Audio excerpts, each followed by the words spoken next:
الحمدللہ رب العالمین والصلاة والسلام علی سید الانبیاء والمرسلین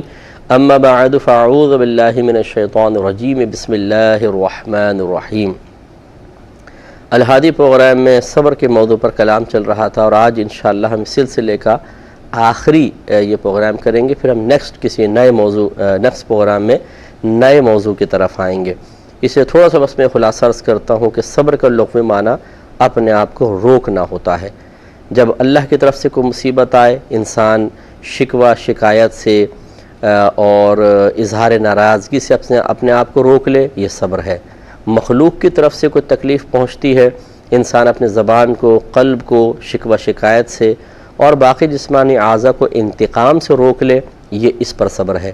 اسی طرح اللہ تعالیٰ نے کچھ نیک اعمال کا ارتکاب کا حکم دیا ہوتا ہے، نمازیں پڑھو، روزہ رکھو، زکوٰۃ دو، تو دل میں ناپسندیدگی پیدا ہوتی ہے۔ اس سے اپنے آپ کو روک کر انسان خوش دلی کے ساتھ ان افعال کو کرے، یہ گویا کہ جو ناپسندیدگی سے اپنے آپ کو روکنا ہے اور ان نیک اعمال کو ان کے شرائط کے ساتھ وقت پر ادا کرنا ہے، یہ بھی ایک صبر ہے۔ اسی طرح اللہ تعالیٰ نے گناہوں سے رک جانے کا حکم دیا ہوتا ہے۔ نفس چاہتا ہے گناہ کرے تو ہم نفس کو گناہ کرنے سے روک لیں اور اس میں پھر کوئی شکوہ شکایت بھی نہ ہو، خوش دلی کے ساتھ اللہ کی رضا کی خاطر، تو یہ گناہوں سے پرہیز پر صبر کہلائے گا، یا گناہوں کے کرنے سے اپنے آپ کو روکنا کہلائے گا۔ یہ صبر کی کچھ اقسام ہوتی ہیں، اور انہی کی ایک صورت میں نے غصے کے صبر نہ کرنے کی، بے صبری کی ایک صورت اظہار غضب بھی ہوتا ہے۔ غصہ اللہ تعالیٰ نے ہر انسان کی فطرت میں رکھا ہے، طبیعت میں رکھا ہے، چاہے چھوٹا ہو بڑا ہو، غصہ تو آتا ہے۔ یعنی جب کوئی ہم ناپسندیدہ چیز دیکھتے ہیں جس کو نفس پسند نہیں کر رہا تو دل میں نفرت پیدا ہوتی ہے، اسی کا نام غصہ ہوتا ہے۔ یہ کبھی اللہ کے لیے ہوتا ہے، کبھی نفس کی خاطر ہوتا ہے۔ اگر کوئی دینی کاموں کو ترک کر رہا ہے تب غصہ آئے تو یہ غصہ اللہ کے لیے ہوتا ہے، اور اگر اپنی دنیاوی وجوہات کی بنا پر غصہ آ رہا ہے تو یہ نفس کی خاطر غصہ کہلاتا ہے۔ جب اللہ کے لیے غصہ آئے تو پھر آپ کو غور و تفکر کرنا ہوگا کہ اگر اس کے اظہار میں دین کا فائدہ ہے، کوئی گناہ سے بچے گا، کسی کی اصلاح ہوگی، کوئی آپ کے اظہار غضب کے خوف کی وجہ سے خطاؤں سے بچے گا، تو پھر لازم ہوتا ہے کہ ہم اظہار غضب کریں، اس پر ثواب کا ترتب ہوگا اور یہ محمود ہے۔ اور اگر نفس کی خاطر غصہ آئے تو واجب ہے کہ اس کو پی لیں، کیونکہ اکثر پھر جب نفس کی خاطر ہم غصے کو ظاہر کرتے ہیں تو اس کے اثرات غلط مرتب ہوتے ہیں۔ اس کا نتیجہ کوئی گناہ ہوتا ہے، کوئی جرم ہوتا ہے، پچھتاوا ندامت ہوتی ہے، اس لیے اپنے آپ کو روکنا ہوگا۔ غصہ پینے کا مطلب یہی ہوتا ہے کہ جب نفس کی خاطر غصہ آئے تو انسان کسی بھی طریقے سے غصے کو ظاہر نہ ہونے دے، نہ آنکھوں کے ذریعے، نہ زبان سے، نہ ہاتھ سے، نہ پیر سے، نہ دل میں ہو۔ بالکل اپنے آپ کو اس طرح روک لینے کا نام یہ حقیقتاً غصہ پینا ہے، اور غصہ پینا بہت ہی بڑا کام ہوتا ہے۔ جیسے حدیث آپ نے سماعت فرمائی تھی کہ نبی کریم صلی اللہ علیہ وسلم نے ارشاد فرمایا کہ حقیقی پہلوان وہ نہیں ہے جو کسی کو پچھاڑ دے، بلکہ صحیح حقیقی پہلوان وہ ہے، حقیقت میں وہ پہلوان ہے کہ جو اظہار غضب پر قدرت رکھتا ہو اور پھر بھی اپنے آپ کو روک لے، اپنا غصہ پی جائے، تو یہ ہے حقیقی پہلوان۔ اور ہم میں حقیقی ریسلر کوئی بھی نہیں ہے، ویسے نام کے ہیں ہم بڑے لیکن حقیقتاً غصہ پینا بڑا کمال کی بات ہے۔ تو وہی ہم آپ کو طریقہ بتا رہے تھے کہ ہمیں یہ ماحول بنانا پڑے گا، اگر نہیں بنائیں گے تو ہم بھی پچھتائیں گے اپنی زندگی میں بے شمار مقامات پر، اور اپنے اولاد کی اگر غصہ پینے کے سلسلے میں تربیت کامل طور پہ نہیں کی تو اپنی آنکھوں سے اپنے اولاد کا بعض وقت غلط انجام دیکھنا پڑے گا، اور اس انجام پر پھر وہ تو اولاد تو تکلیف میں ہوگی، ہم خود بے شمار تکلیفوں میں ہوں گے۔ وہ مائیں جو اپنی بچیوں کی تربیت نہیں کرتی ہیں اور بے پرواہ رہتی ہیں، باطنی طور پر، ظاہری طور پہ اعمال و افعال کی تربیت کا کوئی ان کو سلیقہ نہیں ہوتا۔ بھئی ہم نے تربیت کمپلیٹ کر دی ہے، کیا تربیت کمپلیٹ کی ہے؟ یہ سی بھی سکتی ہے اور کھانا بنا لیتی ہے، کپڑے اچھے دھو لیتی ہے، گھر دیکھیں سلیقے سے رکھا ہوا ہے، بھائی ٹھیک ہے، بہت اچھی بات ہے، یہ بالکل یہ تربیت کا ایک حصہ ہے اور ہونا بھی چاہیے۔ لیکن کیا آپ نے بچی کی باطنی تربیت پہ غور و تفکر کیا ہے؟ کھانا اچھا بنا لیتی ہے، کپڑے سی لیتی ہے اور نئی نئی ڈشیں بنا کے کھلا دیتی ہے، گھر صاف ستھرا رکھتی ہے، لیکن اگر غسیلی ہے تو یہ ساری چیزیں سیٹ ایسی کیسی پڑی رہ جائیں گی، یہ میکے واپس آ جائے گی۔ تو اچھی خاصی بچیاں کہ جو بہت ہنر رکھتی ہیں لیکن غصے کے سلسلے میں ان کی تربیت کامل نہیں ہوتی، وہ کچھ ہی عرصے میں جا کے جھگڑا کرتی ہیں، پھڈا کرتی ہیں اور اپنے گھر کو واپس آ جاتی ہیں۔ ایسے اگر بیٹے کی تربیت نہیں کی تو وہ بیوی کو کبھی مار رہا ہے، پیٹ رہا ہے اور گالی گلوچ چل رہی ہے اور بیوی ناراض ہو کے چلی گئی ہے، اب بیوی وہاں ہے یہ یہاں ہے، کچھ عرصے بعد پھر طلاق کے مطالبے اور گیم اوور ہو جاتا ہے۔ تو یہ بھی ان چیزوں پہ ہمیں توجہ کرنے کی ضرورت ہے۔ تو پھر ہونا یہ چاہیے کہ ہم جو مطلب گھر کے اگر بڑے ہیں تو ہم اپنا غصہ پئیں، بیجا اس کا اظہار نہیں ہونا چاہیے۔ اللہ کی رضا کی خاطر ٹھیک ہے، بچے نماز نہیں پڑھ رہے ہیں، کوئی خطا کر رہے ہیں، گناہ کر رہے ہیں، اس پر بڑے مناسب انداز سے اظہار غضب ہو جائے وہ ٹھیک ہے، لیکن نفس کی خاطر غصے کا اظہار نہیں ہونا چاہیے۔ جانوروں کی طرح آپس سے لڑنا، کھچ کھچ کھچ کھچ کھچ جیسے بندروں کو لڑتے ہوئے دیکھا ہے آپ نے، ایسے بعض اوقات گھر میں لڑ رہے ہوتے ہیں اور بچے سہم کے کوئی یہاں بیٹھا ہے کوئی وہاں بیٹھا ہے، کانوں تک آواز آ رہی ہے، گالیاں بک رہے ہیں، ایک دوسرے کے پورے خاندان کو بے عزت کر رہے ہیں، بچے اس کو سن رہے ہیں۔ یہ آپ نے گھر میں ماحول بنایا ہوا ہے۔ اب آپ کے بچے وہاں اپنے جب خاندان اپنا گھر بنائیں گے تو کیسے ان چیزوں سے بچ پائیں گے؟ یہ اللہ کی عنایت ہوتی ہے کوئی بہت بڑی کہ ماں باپ غصیلے ہوں، بچہ صابر نکل آئے، یہ اللہ کا کرم ہے۔ لیکن جو ہمیں مکلف بنایا اللہ تعالیٰ نے وہ کہ ہم اپنے اولاد کی صحیح تربیت کریں، اس سلسلے میں ہمیں اپنا محاسبہ کرنا ہی ہوگا، اپنے آپ کو غصے سے دور رکھیں۔ اس کا میں آپ کو طریقہ عرض کر رہا تھا کہ پہلے اپنے لیے ہم یہ طریقہ اختیار کریں کہ ہمیشہ، جیسے میں نے غصے کے اوپر کافی کلام کیا ہے، اس طرح آپ اس کلام کو بار بار سن لیں، یا مطلب جو غصہ پینے کی فضیلت پر مشتمل حدیث ہیں ان پہ غور و تفکر کریں۔ اظہار غضب پر جو سرکار نے اظہار ناراضگی فرمایا ہے، جیسے ایک روایت میں فرمایا اگر تم اللہ کے غضب سے بچنا چاہتے ہو تو غصے میں نہ آؤ۔ اس کا مطلب یہ ہے کہ نفس کی خاطر غصے کا اظہار کرنا اللہ کے غضب میں مبتلا کر دیتا ہے، تو یہ نقصان سرکار نے ذکر فرمایا۔ تو غصہ پینے کے فائدے اور اظہار غضب کا جو معاملہ قرآن یا حدیث میں ہے وہ اپنے ذہن میں رکھیں۔ ایسے ہی جو دنیاوی نقصانات ہو رہے ہیں اظہار غضب پر، ان کو اپنے ذہن میں رکھیں۔ اور پھر کبھی غصہ آتا ہے تو ہم نے چند طریقے آپ کو عرض کیے تھے جو قرآن و حدیث سے ثابت ہیں کہ جیسی غصہ آئے تو اعوذ باللہ من الشیطان الرجیم پڑھ کر 3 مرتبہ اپنے بائیں طرف تھو تھو کریں اور نیت یہ کریں کہ شیطان کے منہ پر تھوکتا ہوں۔ اس طرح غصہ نہ جائے تو کھڑے ہیں تو بیٹھ جائیں، بیٹھے ہیں تو لیٹ جائیں، لیٹے ہیں تو اور چمٹ جائیں۔ اور بہت ہی افضل اور اولیٰ ہے کہ آپ تازہ وضو کر لیں، نیا بالکل تازہ وضو کریں۔ اور اگر مکروہ وقت نہیں ہے تو میں آپ کو مشورہ دوں گا 2 رکعت نماز بھی پڑھ لیں۔ اگر ایک دفعہ آپ کر کے دیکھیں انشاءاللہ 2-3 دفعہ بلکہ ایسے کر لیں تو غصہ بہت کنٹرول میں آ جاتا ہے اور ایک دم کول ہو جاتا ہے، آدمی ٹھنڈا ہو جاتا ہے، تو یہ بہت اچھا ہے۔ اس طرح ناک میں پانی چڑھانے سے بھی غصہ جاتا ہے۔ اور بہت ضروری ہے کہ جب غصہ آئے تو جو مطلب وہ ماحول ہے اس ماحول سے تھوڑی دیر کے لیے اگر باہر نکل سکتے ہوں تو باہر نکلیں۔ اگر ہم ادھر ہی رہتے ہیں، جیسے دوست سے کوئی ہو گیا جھگڑا ایک دم، تو ہم بعض اوقات وہیں بیٹھے رہتے ہیں، پھر ایک دوسرے کو دیکھتے ہیں، غصہ آنا شروع ہوتا ہے، پھر کوئی ایک دوسرے پہ طنز کر دیتے ہیں اور فائٹ شروع ہو جاتی ہے۔ اسی طرح میاں بیوی کا معاملہ ہے۔ تو اگر غصہ آ رہا ہے دونوں کو تو ایک کم از کم چھوٹے باپ کا بن کر، محاورتاً جیسے ہم کہتے ہیں، چلا جائے کہ اچھا بھائی چلو ٹھیک ہے تم بڑے باپ کی، میں چلا جاتا ہوں۔ یا بیوی کہے کہ چلو ٹھیک ہے آپ نارمل ہو جائیں میں بھی آتی ہوں، وہ چلی جائے وہاں سے، تو آہستہ آہستہ غصہ ٹھنڈا ہو جائے گا۔ لیکن جب دونوں جم جاتے ہیں اور کہتے ہیں میں پیچھے ہٹ گیا تو یہ تو میرے لیے بے عزتی کی بات ہے، اور دوسرے سے شیطان کہتا ہے نہ نہ تم پیچھے مت ہٹنا، پیچھے ہٹو گے تو تمہیں تانے ملیں گے، تم ذلت میں مبتلا ہو جاؤ گے۔ اب دونوں یہ جھوٹی عزت حاصل کرنے کے لیے جم کے کھڑے ہو جاتے ہیں اور نقصان ہوتا ہے۔ تو ایک دوسرے کے سامنے سے ہٹ جایا جائے بالکل، تو انشاءاللہ بہت حد تک غصہ ضبط ہو جائے گا۔ اور بعض صورتیں ایسی ہوتی ہیں کہ نہیں ہٹ سکتے، جیسے میں نے بتایا آخری پروگرام کے آخر میں عرض کر رہا تھا کہ بعض اوقات اسٹوڈنٹس ہوتے ہیں ٹیچر پہ غصہ آ جاتا ہے، پیر ہے مرید ہے، بعض اوقات ہو سکتا ہے پیر پہ غصہ آ جائے، کسی عوام ہے عالم پر یا مفتی پہ غصہ آ جائے، تو ایسی صورت میں پھر انسان آنکھیں بند کر کے تفکر کرے، پھر علمی لحاظ سے اپنے غصے کو ضبط کرنا ہے، یعنی علم کے طریقے سے جو آپ کو علم ہے، جو آپ نے غصے کے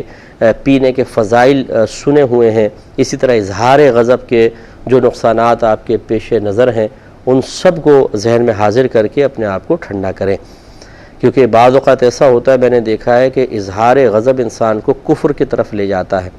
جیسے اللہ تعالیٰ نے کسی آزمائش میں مبتلا کیا جو اچانک ناگہانی ہے، مثلا آپ باہر نکلے گاڑی غائب ہے، اسکوٹر چوری ہو گئی، کوئی موبائل چھین کر لے گیا۔ اب تو اللہ کرم میں ہمارے کراچی کا ماحول بھی بہت اچھا ہے، لیکن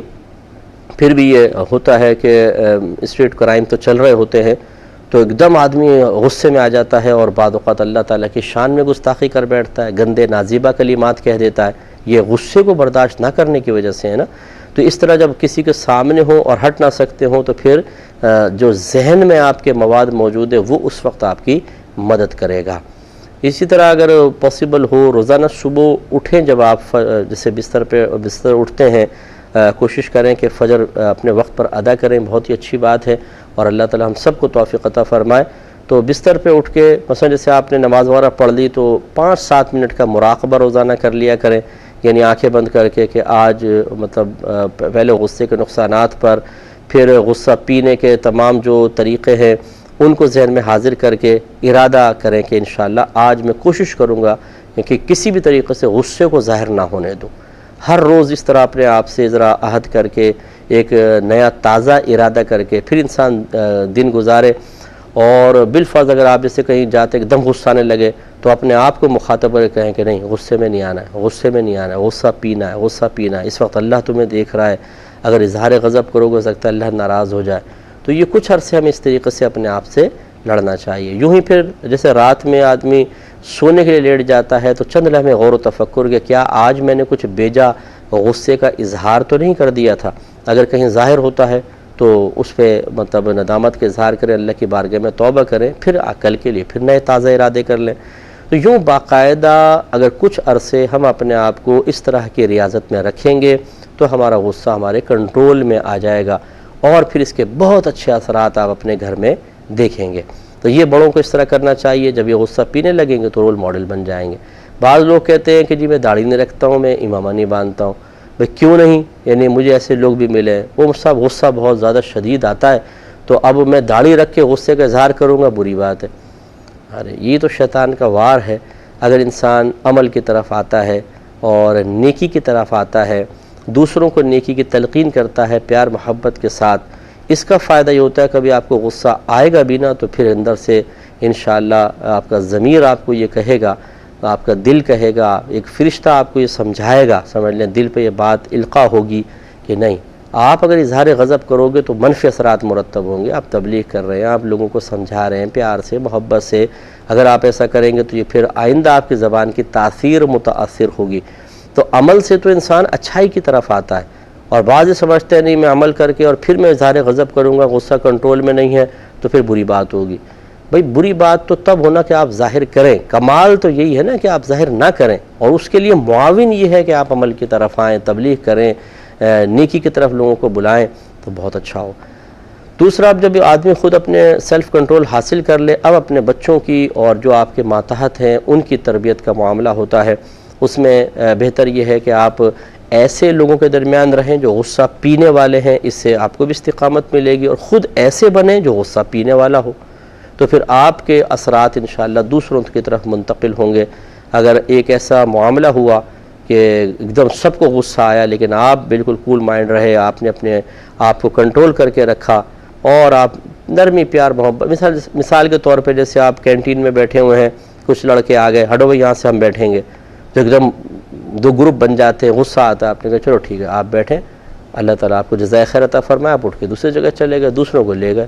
ایک تو وہ شرمندہ ہوں گے اس طرح کے رویے پہ، اگر ان کا ضمیر زندہ ہوا نہیں بھی ہوئے تو آپ ایک نقصان سے بچ گئے کہ لڑائی جھگڑا ہوتا کیا فائدہ، اور تیسرا یہ کہ آپ کے غصہ پینے کی برکت سے انشاءاللہ دوسروں پہ اچھے اثرات مرتب ہوں گے۔ یہی رویہ اگر ہم گھر میں رکھیں کہ میاں بیوی اظہار غضب ایک دوسرے پہ نہ کریں، ماں باپ اپنے بچوں پہ بیجا، جیسے بڑے بچے ہوتے ہیں، کوئی چھوٹے ہوتے ہیں یا بیٹا بیٹی ہیں، پھر نیچے پوتا پوتی نواسا نواسی ہوتے ہیں، وہ کنٹرول میں کر کے اپنے آپ کو رکھیں تو نیچے والوں پہ بہت اچھے اثرات مرتب ہوتے ہیں۔ پھر بچوں پہ گہری نظر رکھ کر دیکھیں کہ اگر بچہ غصیلا ہے تو یہ کوئی قابل فخر بات نہیں ہے، بچی اگر غصیلی ہے تو یہ کوئی اچھی چیز نہیں ہے کہ آپ ہنس کر اور ان کی حوصلہ افزائی کریں۔ کیوں اپنے پاؤں پہ خواہ کلہاڑی مارتے ہیں؟ اگر بچے غصیلے ہیں تو ان کے سامنے تو اور ٹھنڈا رہنے کی کوشش کریں، بڑے پیار سے ملائم سے ان کے ساتھ، ملائمت کے ساتھ ان کے ساتھ معاملہ کریں، تاکہ آپ کی یہ طبیعت کا نرم پہلو بچوں تک بھی پہنچے، وہ بھی نرمی اختیار کریں اور اپنے آپ کو کنٹرول کرنے میں کامیاب ہوں۔ اب ہم اگر مطلب یہ کہ ہائپر ہو کے معاملات کرتے ہیں تو پھر اب اسے بچہ غصے میں آتا ہے بار بار، اب آپ ان کو غصے میں سمجھا رہے ہیں، کرے گا آئندہ غصہ، بتا کرے گا۔ ارے بھائی، تو آپ جب اس طرح کر رہے ہیں تو وہ بھی بدرجہ اولا کرے گا۔ پیار محبت سے سمجھانے کی کوشش کریں، یہی بہت بہتر طریقہ ہے، ہمارا اسلامی طریقہ یہی ہے۔ ہاں یہ الگ بات ہے کبھی کبھار مطلب سزا بھی دی جا سکتی ہے، لیکن سزا سے بہت بہتر یہ ہے کہ انسان اپنے آپ کو ایک رول ماڈل کے طور پہ پیش کرے اور نرمی کے ساتھ تربیت کرے، اس کے اچھے اثرات آج نہیں تو کل، کل نہیں تو پرسوں، لیکن ہوتے ضرور ہیں۔ اور بیجا سختی یا اسی طرح ہم جب اظہار غضب کر رہے ہیں اور اس کو غصے سے روکنے کی کوشش کر رہے ہیں تو بہت مشکل ہے کہ یہ عادت دور ہو۔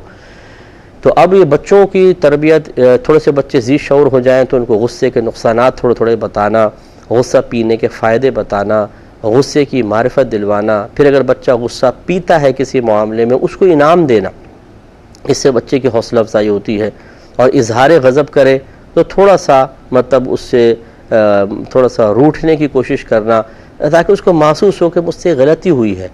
میرے بڑے جو ہیں ان کا رویہ تھوڑا سا میرے سے ہٹا ہے، یعنی وہ تھوڑے سے ناراض ہوئے ہیں، ان کا دل دکھا ہے۔ یہ چھوٹے سے بچے ہوتے ہیں، اگر وہ محسوس کرنے لگ جائیں تو پھر وہ سوری کرتے ہیں اور ان میں پھر مطلب اپنے غصہ پینے کا مطلب ایک سلیقہ پیدا ہونا شروع ہو جاتا ہے اور غصہ پی بھی لیتے ہیں۔ تو بہرحال ہمارا کام ہوتا ہے، یعنی بڑوں کا کام ہے حتی الامکان کوشش کرنا۔ اگر آپ پوری کوشش کر رہے ہیں، گھر میں ماحول بنا رہے ہیں، لیکن بچہ باہر کے ماحول کو قبول کر رہا ہے، جیسے کلاس میں ہوتے ہیں بہت سے بچے غصیلے ہوتے ہیں، ان کا اثر بچوں میں آ جاتا ہے، آپ پوری محنت کر رہے ہیں لیکن بچوں پہ اس طرح کے اثرات مرتب نہیں ہو رہے، تو مایوسی کی ضرورت نہیں ہے۔ ہمارا کام ہے تربیت کرنا اور اس میں تسلسل کو قائم رکھنا، استقامت، تاکہ میدان معاشر میں ہماری گرفت نہ ہو۔ لیکن اگر ہم اس طرح مایوس ہو جائیں کہ نہیں بھئی ہم تو تربیت کر کر کے تھک گئے تو باہر کے اثر قبول کرتا ہے تو کیا فائدہ تربیت کرنے کا، تو اگر آپ تربیت کرتے رہتے پھر وہ بگڑتا تب بھی نتیجہ بگاڑ ہے، اور آپ رک گئے تب بھی نتیجہ بگاڑ ہے۔ لیکن فرق ہے کہ پہلے آپ کی کم از کم گرفت نہیں تھی میدان معاشر میں، لیکن اب دوسری صورت میں آپ کی گرفت ہوگی۔ تو بہتر یہ نہیں ہے کہ اگر بگاڑ ہو ہی رہا ہے تو ہم تو کم از کم اپنے آپ کو گرفت سے بچائیں، اور اس کا طریقہ تربیت ہے۔ اللہ تبارک و تعالیٰ سے دعا ہے کہ رب کریم ہم سب کو صبر و تحمل کی توفیق عطا فرمائے، کبھی اظہار غضب ہو تو صرف اور صرف اللہ تعالیٰ کی رضا کی خاطر ہو، آمین۔ وآخر دعوانا ان الحمدللہ رب العالمین۔ میں بہک سکوں یہ مجال کیا، میرا رہنما کوئی اور ہے۔